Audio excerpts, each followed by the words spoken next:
Greetings and salutations, friends, and welcome to yet another 40k lore video. Today we will be talking about chaos, both in Warhammer and in 40k. It's essentially the same basic principles that apply in both universes.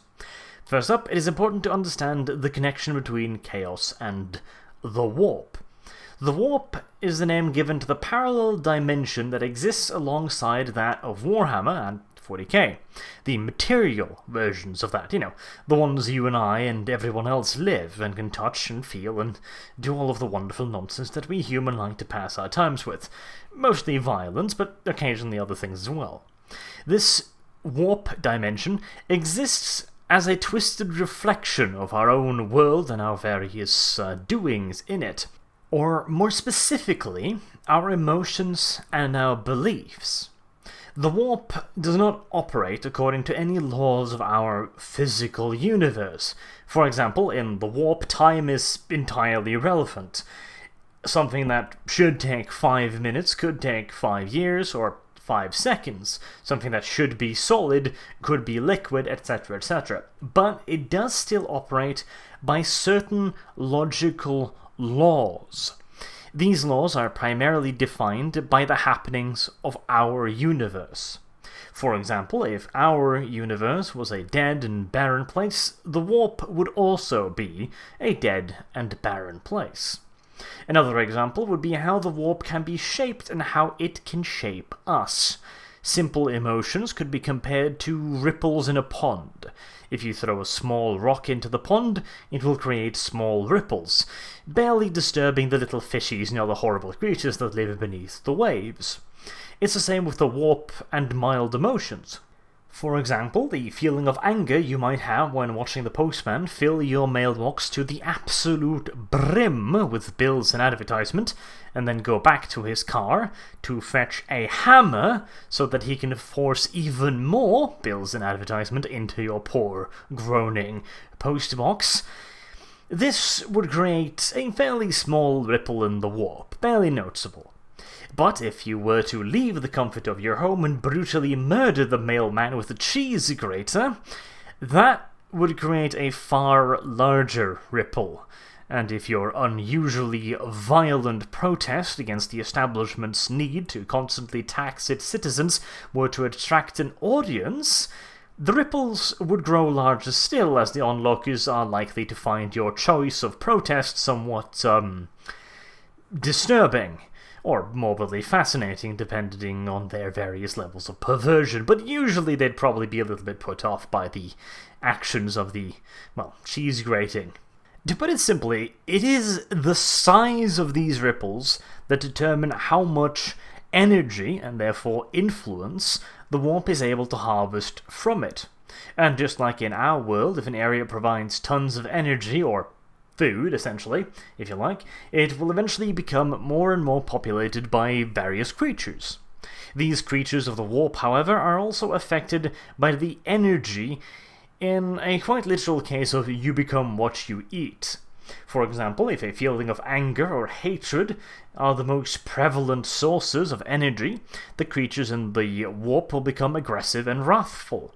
If love or passion is more common, they will become lustful and perverted, or Japanese. Trust me, look up hard gay on YouTube and you'll understand what I mean.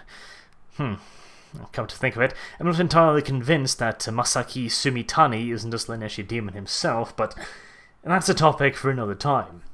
Back to the point, though. Because I imagine a fair few of you just thought, hold on, Arch, love and passion aren't such bad emotions. How can you turn that into perversion? Good question. You see, much like the animals of our world, the creatures of the warp are driven by instinct, and their primary instinct is to get more and more energy. And as I mentioned earlier, the more extreme the emotion, the more energy is produced. A pair of us hairless monkeys making sweet and tender loving in the privacy of our homes won't give these creatures of the warp, or commonly also known as demons, much to feast on. But the more extreme the sexual act, the more food is produced. I know, gross comparison, but let's stick with it for the moment. It makes more sense later, I promise. And preferably, the woohoo should be so extreme that it will deeply disturb any other humans nearby, thereby creating more food. And this is where it gets interesting in relations to chaos, because now we start entering the realms of chaos influence. Normally, a chaos demon will not have enough power to do pretty much, well, anything. It requires a fairly absurd amount of energy for a demon to get any kind of power whatsoever in our physical world. But assuming that a race of, let's say, for example, pointy-eared space elf freaks start getting a taste for mass orgies involving sex, drugs, and rock and roll, the demons may start getting enough energy to start influencing the real world. At first, all they can do is gently influence their victims. This is what we commonly know as chaos corruption. For example, they could make them choose a slightly larger and more brutish dildo for the community get-together, for example. But as both dildo size and spikiness increases, so too does the powers of the demons. Soon they will be able to influence their victims to do things that they would never have considered otherwise. Now, I don't want YouTube jumping down my throat for giving you all ideas of what to do in bed with various pieces of cutlery and complete and utter lack of lube, but suffice to say, the sexual acts of aforementioned space elves got pretty darn freaky indeed. And now, shit goes from interesting to downright horrifying. With the abundance of energy now streaming into the warp through the naughty actions carried out, the demons became capable of so much more than paltry party tricks or whispering into someone's ear in the deep dark night. For example, they managed to start influencing their victims to fully and wholeheartedly believe in certain things.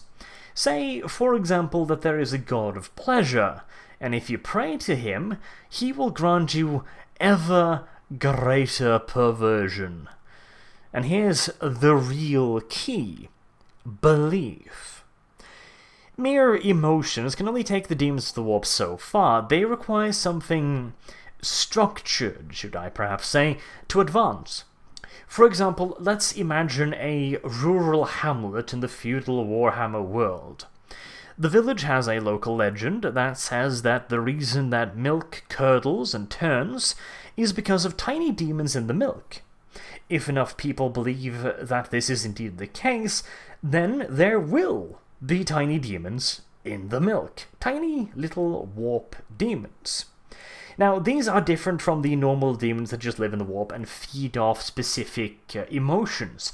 These are creations of the warp, rather than its natural inhabitants, so to say. Now, already, these demons are capable of doing much, much more in the physical world than their natural counterparts playing with the space elves, even though they don't have anywhere near as much in the way of emotions to feed off. So why is this the case? Well, emotions are like breadcrumbs. They can sustain and feed the creatures of the warp, and eventually, if there's enough crumbs, they can begin to grow larger and more intelligent until they can find some way of getting the humans to drop more breadcrumbs. It's comparable to having a particularly intelligent cat. Eventually, the little bastard will figure a way to open the fridge and eat all of the ham. Belief, on the other hand, is far more potent. If emotions are like ripples in a pond, belief could be compared to bubbles of air in the same pond. If there is only one or two bubbles, it will have virtually no effect and will be entirely indistinguishable in the water surrounding it. But if there are thousands of bubbles, they could conceivably form distinct shapes. For example, if a few million people all thought that Santa Claus existed, there would be a small shape in the form of a fat, bearded man in the warp made up of a few million bubbles. And he might have the power to reward good children and punish bad children.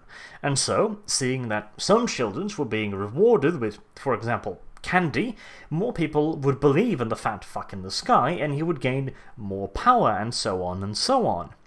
These creatures do not, however, need to be malicious or dangerous, as is usually, the case with chaos gods.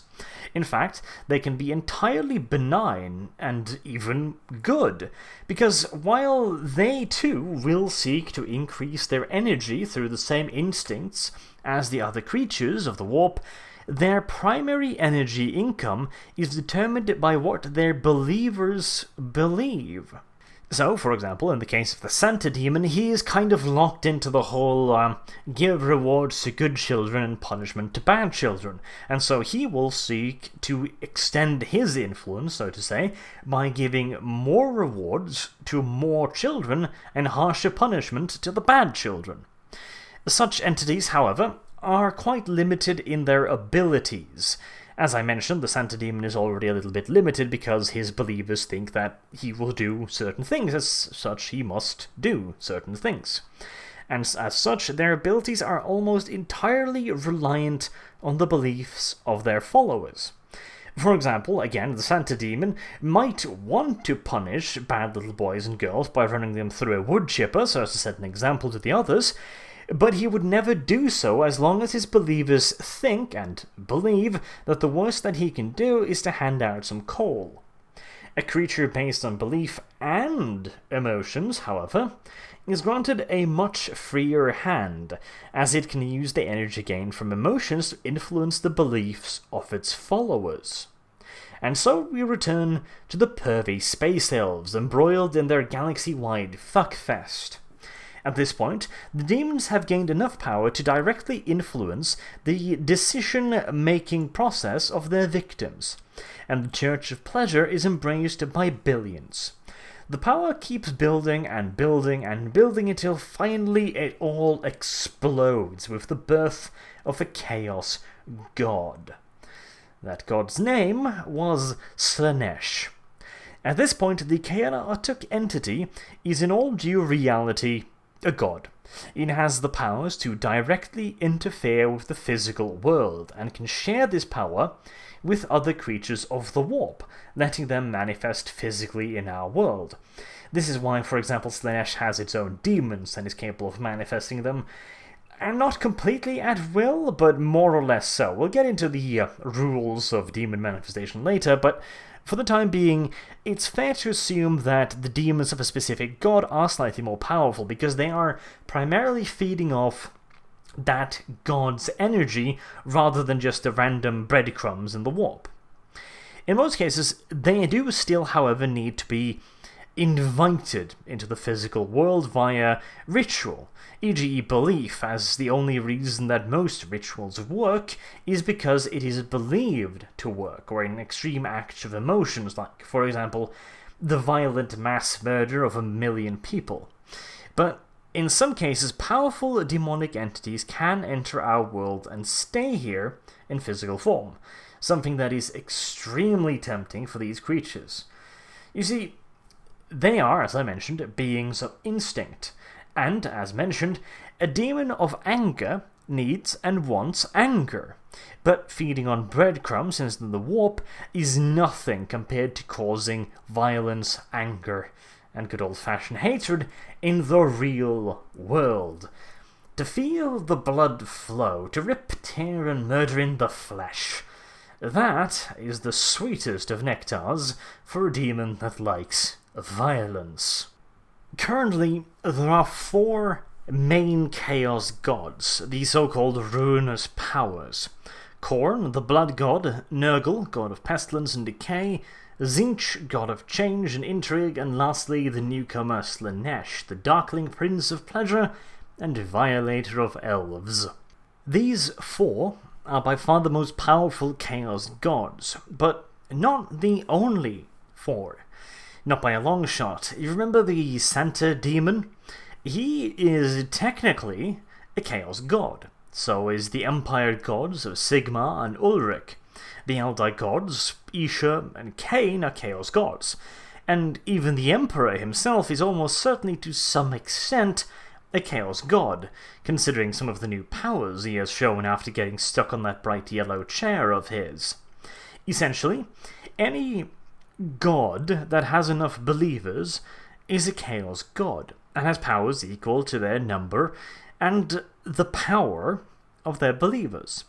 Back in the glory days, the Eldar, this was common knowledge, to the point where the Eldar could create and use chaos gods as tools. They could, for example, create a god of architecture to help their architects with inspiration and knowledge. They could create a god of war and use his chaos demons to fight for them. At one point, the Eldar truly were the masters of everything, including the heavens. Or hell, if you feel like it. Those times, however, are long lost, and today the Eldar have lost all but the most basic control of their gods. They barely even remember that they once held sway over these creatures, these gods and goddesses, and have developed their own mythology to explain, well, their existence, essentially. I could go on and on about how far the Eldar have fallen over the millennia since the catastrophic birth of the Darkling Prince, but there is really no better example than this. The Eldar were once masters of their gods. Masters of the Immaterium and the Warp itself. Creators of gods and galaxy-spanning empire of peace and prosperity. And now they desperately run and hide from a god, one of the creatures of their own making. All knowledge of how they once created them by the dozens long since forgotten. The true irony of chaos is that it holds all the power in the galaxy, and at the same time it is entirely powerless. To sum it all up, chaos is by its very nature a corrupting force. It will always, by instinct, seek to create more food for itself, more energy in the Immaterium, by manipulating its victims into seeking ever greater emotions and thereby creating more food. The more food, the more power the demons garner, and the more power the demons gain, the more insisting and manipulative they become. This process of corrupting a civilization could take centuries, millennia even, but when it first gets going, it can accelerate at a downright frightening pace. Now, we have talked a bit about chaos and how it relates to the Immaterium. Let's have a look at demons. First up, if demons, and indeed the gods themselves, are dependent upon our emotions and beliefs to gain power, then that makes them immaterial beings, right? Immaterial creatures can't hurt real creatures, right? So why can the Chaos Demons of Warhammer 40k murder-fuck the inhabitants of these universes to death so darn effectively?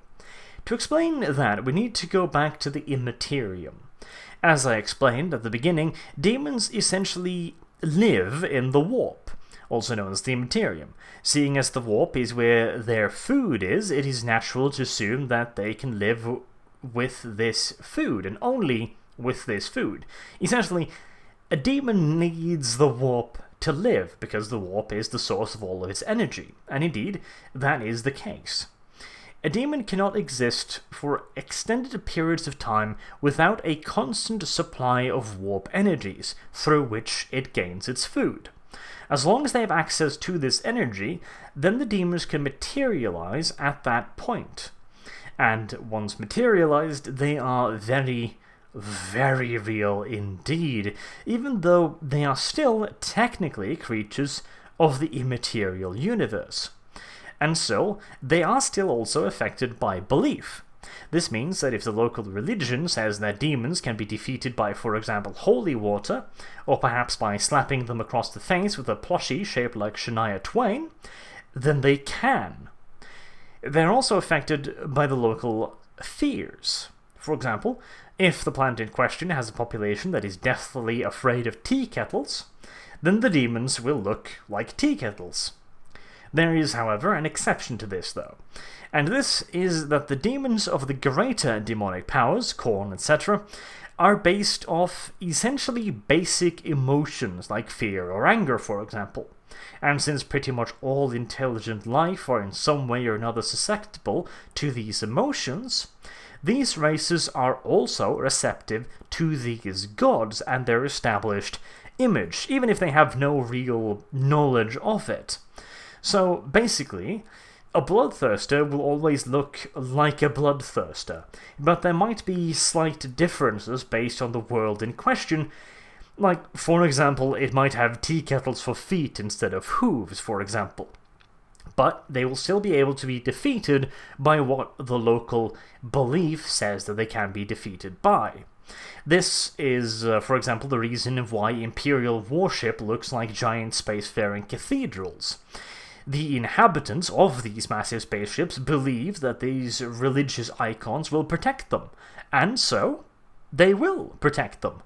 To a certain extent, but yes, they will provide real protection against demons simply because people think they will provide real protection against demons. To an extent. Now then, the demons need immaterial energies to live, so to say. So how is this energy channeled into our world? Ideally, the energy will be provided by a tear in real space. Essentially, a hole in reality leading to the immaterium. The problem is that such a tear is an exceedingly obvious source of chaos energy, and usually results in a bit of a do-or-die situation, where as many demons as possible will try to squeeze through the opening, while whatever race lives on the other side will desperately try to close the opening. And that is if such a tear can be established in the first place. Ripping a hole in space-time is no small feat in and of itself, and keeping the opening stable for long enough to matter is nearly impossible. You're looking at something along the lines of sustained virgin sacrifices by the hundreds for days, if not weeks. As you can probably imagine, or actually, wait, don't imagine that. I wouldn't want to be accused of encouraging virgin sacrifices. Terrible waste. Anyways, such an operation is pretty dang hard to keep secret, what with hundreds of people disappearing and the side effects of demonic summoning being what they are. Lots and lots of screaming, blood raining from the sky, taxes, the usual signs of the apocalypse. In most cases, a permanent gate is only established as a part of a larger operation, like, say, a Chaos Invasion. In Warhammer Fantasy, however, it's a lot easier, as there's already a pair of massive gaping holes into the Immaterium located at the extreme north and south of the world. These gates, though, are long since collapsed, so while they still leak considerable amounts of chaos energy, it is not quite as apocalyptic as it sounds. If, however, a gate is not available, the entrepreneuring demon with the dreams of mass murder have two options remaining. The simplest is to enter the world through some form of ritual enacted by very, very stupid mortals. With a bit of luck, they will have fucked up some integral part of the ritual, letting the demon slip out and show his appreciation to the religious locals.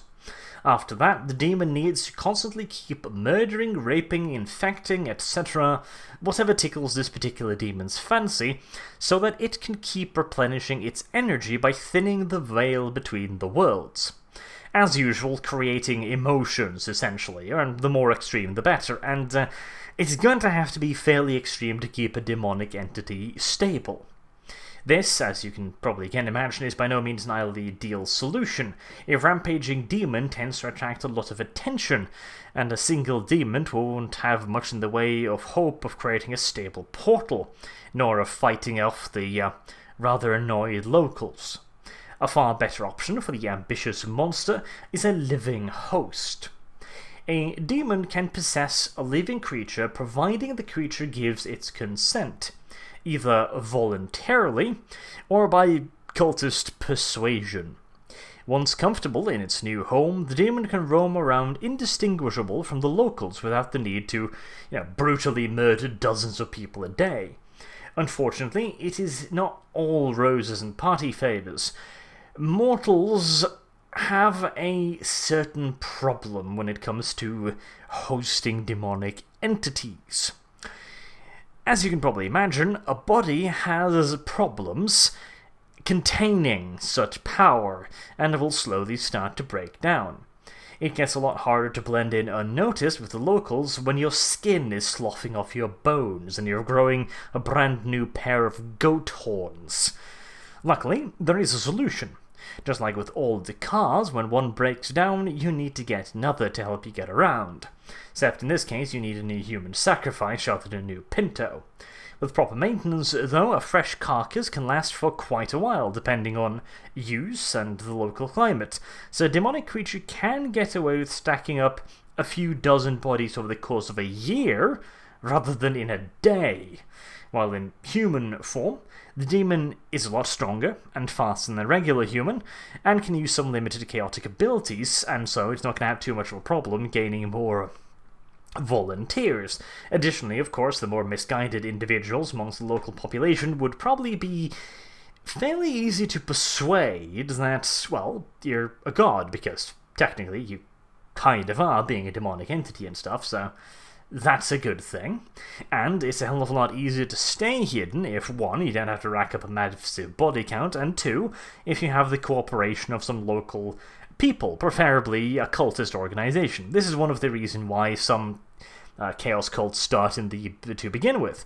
A small band of cultists somehow manage to summon a demon, and the demon, realizing that if it's going to be staying around for any considerable portion of time, is going to have to get a little bit sneaky about it, and starts building a larger chaos cult. Now, granted, this is if you're hitting upon a fairly powerful demon, a fairly intelligent demon, because intelligent demons have to be pretty old and pretty powerful.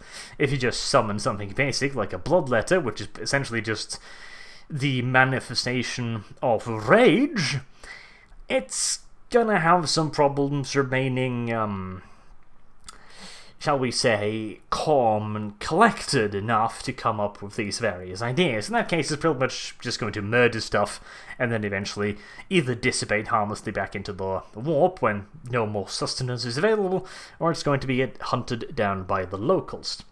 So, now, as I mentioned, the demon is a hell of a lot more powerful than a normal human. However, this is the 41st millennium, which means that there could be some fairly hefty firepower going around the block. The demon can revert to something more or less akin to its demonic form, and this is going to be making it a hell of a lot more powerful. Its combat potential in demon form is naturally far superior to that in, human form. However, turning into a demonic entity does pretty much mean tearing up the body that the demon is possessing, and again, that means that the clock is ticking, because now the demon is once again being forced to feed directly through immaterial energies without the fleshy puppet that it used to live inside of. So now it either has to go through another ritual of possession, which, well, it tends to be somewhat problematic to find volunteers at the best of times, and on short notice, well, it's not exactly an employer's market, if you get my drift. Alternatively, it needs to start murdering, which again is going to draw a lot of attention, blah blah blah blah blah. So yeah, it's a bit of a means of last resort, I'd probably put it. Lastly, let's take a real quick look at demonic cooperation. For example, when a Chaos Space Marine lets a demonic entity possess him, but retains at least some control over his body and mind. It is highly dependent on the mental strength of the individual, but potentially a demon can be bound to a host, kind of like the normal process of possession. However, it is permanently bound within the body by various wards and sigils carved into the flesh of the host, or alternatively by sheer devotion and force of will alone. But if you're not a space marine, I wouldn't try that last option. In the case of a Chaos Marine successfully controlling his new spiky pet, however, he gains incredible physical strength and toughness, along with various mutations and other bonuses like incredibly rapid regeneration. On the flip side, he also has to constantly struggle against a demonic voice in his head telling him to put on some death metal and shove a chainsword up his arse. I hear it can get quite tiresome after a while. And then there's another, less voluntary option. A demon host. Usually used by cultists or some of the more extreme members of the Emperor's Inquisition, a demon host is essentially a trap. No, not that kind of trap. A trap for a demon. Okay, that's... no, off topic again. Okay, right, back to it. A host is prepared. It doesn't necessarily have to be a willing host. And various arcane sigils and icons are carved into the host's flesh. The host is then bound by chains, also carved with runes of binding, and as many layers of extra protection as possible is then wrapped on top of this. The demon is not going to be happy about this, so you really do not want it getting loose.